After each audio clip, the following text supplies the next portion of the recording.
Hi friends, ಎಲ್ಲರೂ ಹೇಗಿದ್ದೀರಾ? I hope ನೀವು ಚೆನ್ನಾಗಿದ್ದೀರಾ ಅಂತ ತಿಳ್ಕೊಳ್ತೀನಿ. ಇವತ್ತು ತುಂಬ ಇನ್ಸ್ಟೆಂಟಾಗಿ ನಾವು ಯಾವಾಗ ಬೇಕಾದರೂ ಒಂದು 10 ಮಿನಿಟ್ಸಲ್ಲಿ ಮಾಡ್ಕೊಳ್ಳೋ ಅಂಥ ದೋಸೆನ ನಾನು ತೋರಿಸ್ಕೊಡ್ತೀನಿ.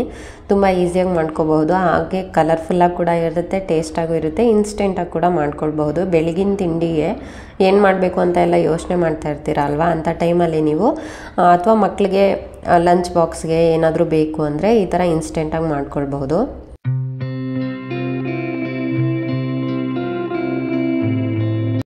ಮೊದಲಿಗೆ ಒಂದು ಮಿಕ್ಸಿ ಜಾರ್ಗೆ ನಾನು 2 ಮೀಡಿಯಮ್ ಸೈಜ್ ಟೊಮೊಟೊನ ಕಟ್ ಮಾಡಿ ಹಾಕ್ಕೊಳ್ತಾ ಇದ್ದೀನಿ. ಹಾಗೆ ಅದ್ರ ಜೊತೆಗೆ ಒಂದು ಬಟ್ಲು ಅಕ್ಕಿ ಹಿಟ್ಟನ್ನ ಕೂಡ ಹಾಕ್ಕೊಳ್ತಾ ಇದ್ದೀನಿ. ಅದ್ರ ಜೊತೆಗೆ ಸೇಮ್ ಅದೇ ಬಟ್ಲಲ್ಲೇ ಒಂದು ಬಟ್ಲು ನಾನು ರವೆನ ಕೂಡ ಹಾಕ್ಕೊಳ್ತಾ ಇದ್ದೀನಿ. ಇದು ಮಾಮೂಲಿ ರವೆನೇ. ಅದ್ರ ಜೊತೆಗೆ 1 ಸ್ಪೂನಷ್ಟು ಚಿಲ್ಲಿ ಪೌಡರ್, ಹಾಗೆ ಟೇಸ್ಟ್ಗೆ ಎಷ್ಟು ಬೇಕೋ ಅಷ್ಟು ಸಾಲ್ಟನ್ನು ಹಾಕ್ತಾ ಇದ್ದೀನಿ. ಇವಾಗ ಇದಕ್ಕೆ ನೀರು ಆ್ಯಡ್ ಮಾಡಿಬಿಟ್ಟು ಇದನ್ನು ರುಬ್ಕೊಳ್ಬೇಕು. ನಿಮಗೆ ಸ್ವಲ್ಪ ಸ್ಪೈಸಿ ಟೇಸ್ಟ್ ತುಂಬ ಇಷ್ಟ ಆಗುತ್ತೆ ಅನ್ನೋ ಹಾಗಿದ್ರೆ ಇದಕ್ಕೆ ಶುಂಠಿ ಕೂಡ ಆ್ಯಡ್ ಮಾಡ್ಕೊಳ್ಬಹುದು. ಇವಾಗ ನೋಡಿ ನಾನು ರುಬ್ಕೊಂಡಿದ್ದೀನಿ, ಈ ಥರ ಆಗಿದೆ.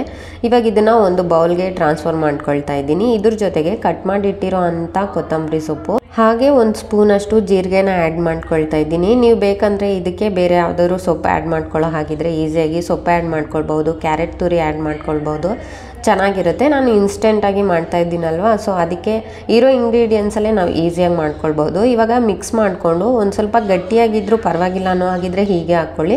ಸ್ವಲ್ಪ ನೀರು ದೋಸೆ ಥರ ಇರಬೇಕು ಅಂದರೆ ಇನ್ನೊಂದು ಸ್ವಲ್ಪ ನೀರನ್ನ ಆ್ಯಡ್ ಮಾಡಿಕೊಂಡು ನೀವು ಮಿಕ್ಸ್ ಮಾಡಿಕೊಂಡು ಮಾಡ್ಕೊಳ್ಬಹುದು. ಇದನ್ನು ನೆನೆಸಿಡಬೇಕು ಅಂತ ಏನಿಲ್ಲ, ತುಂಬ ಇನ್ಸ್ಟೆಂಟಾಗಿ ಮಾಡ್ಕೊಳ್ಬೋದು, ಬೇಗನೆ ಆಗಿಬಿಡುತ್ತೆ. ನೆಕ್ಸ್ಟು ನಾನು ಗ್ಯಾಸ್ ಸ್ಟವ್ ಆನ್ ಮಾಡಿಕೊಂಡು ಅದ್ರ ಮೇಲೆ ಹೆಂಚನ್ನ ಇಡ್ತಾ ಇದ್ದೀನಿ. ಒಂದು ಸ್ವಲ್ಪ ಹೆಂಚು ಬಿಸಿ ಆದಮೇಲೆ ನೀರನ್ನ ಚಿಮ್ಕಿಸ್ಕೊಂಡು ಆಮೇಲೆ ಸ್ವಲ್ಪ ಎಣ್ಣೆನ ಸವರ್ಕೊಂಡು ನಾನು ಈ ದೋಸೆನ ಹಾಕ್ತಾಯಿದ್ದೀನಿ.